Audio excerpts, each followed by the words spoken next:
Hi. I just wanted to say thanks to Claudia, Rod, and everyone at Tree for having me, and congratulations to everyone in Pith and Rye. It's a great book. It's a beautiful book. It was nice to have everyone here.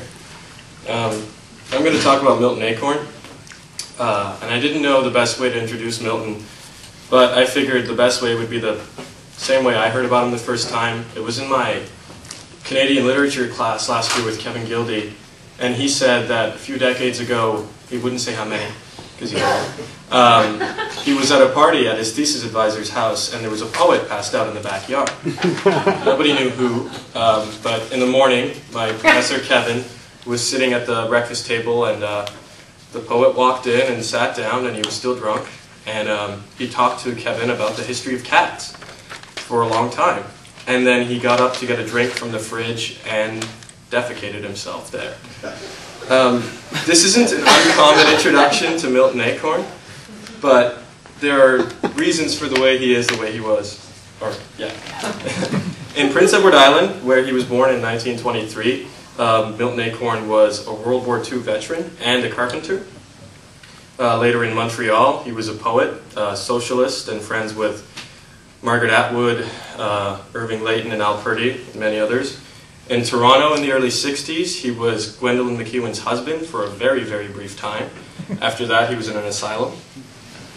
And after a decade in Vancouver, he moved back to Toronto, where Acorn spent the last 15 years of his life at the Waverley Hotel, which is next to the Scott Mission at the corner of Spadina and College. He died in August 1986. In an article for this magazine in 1989, Wayne Joyce noted that Acorn's two extremes, intense love and intense rage, were often indiscernible. And I'm just going to read 4 of his poems to see how he progressed through these two emotions, which pervaded most of his work. So I'm going to start with 2 poems from 1963. In the first 1963 poem, Acorn's speaker uses a brief narrative to show the strength of hate. This poem is called, it's got a long title, In Memory of Tommy, an orphan who was kidnapped from his loving foster mother, Catherine, in fulfillment of a bargain between churches. No wonder the boy dreamt of monsters, terrible in horns, mooing his name, chasing to tickle and eat him. No wonder these drowned pools of eyes looked in the second-story window, their bland face blooding cruel grown-up abstractions. No wonder that dinosaur with the cooing dove voice, too big to hide in a barn. No wonder he woke with terror caught like a fishbone in his throat, to huddle amidst a dark full of faces. I don't know if he hates the armor of love, what side he joined or if he joined, but when he learned to hate, those dreams ended. In Milton Acorn's most famous poem, also from 1963, we don't find hate, but he's gotten to something deeper than hate, which is possibly the cause. He's gotten to despair.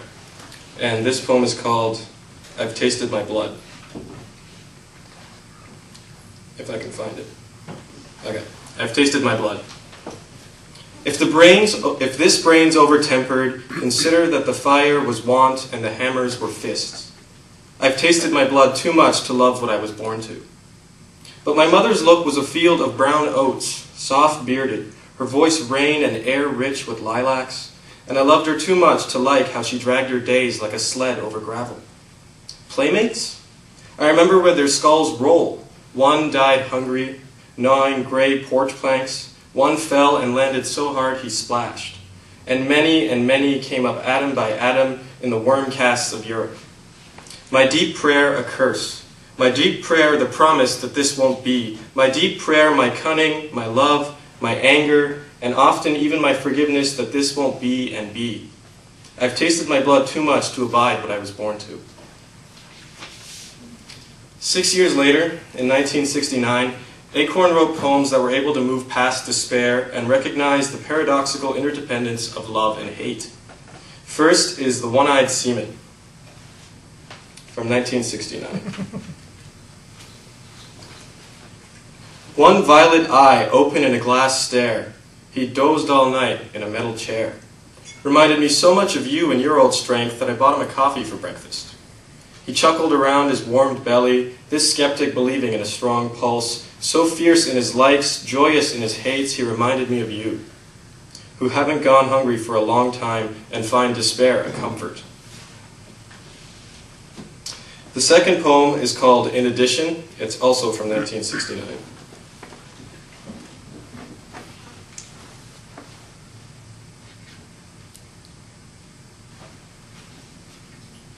Okay. In addition. In addition to the fact that I lost my job for a nosebleed, in addition to the fact my unemployment insurance stamps were just 1 week short, in addition to the fact I'm standing in line at the Sally Ann for a breakfast of 1 thin bologna sandwich and coffee, in addition to all that, it's lousy coffee. By the end of the 1960s, Acorn was familiar with hardship, so familiar with hardship that he confronted hate and despair with humor. It was with his acquired grace that Acorn accepted the People's Poet Medal the next year, and it was with his natural humor that Acorn ate from the potato salad with his hands in a gala in 1975, where an austere crowd had gathered to see him win the Governor General's Award for Poetry. Thanks, guys.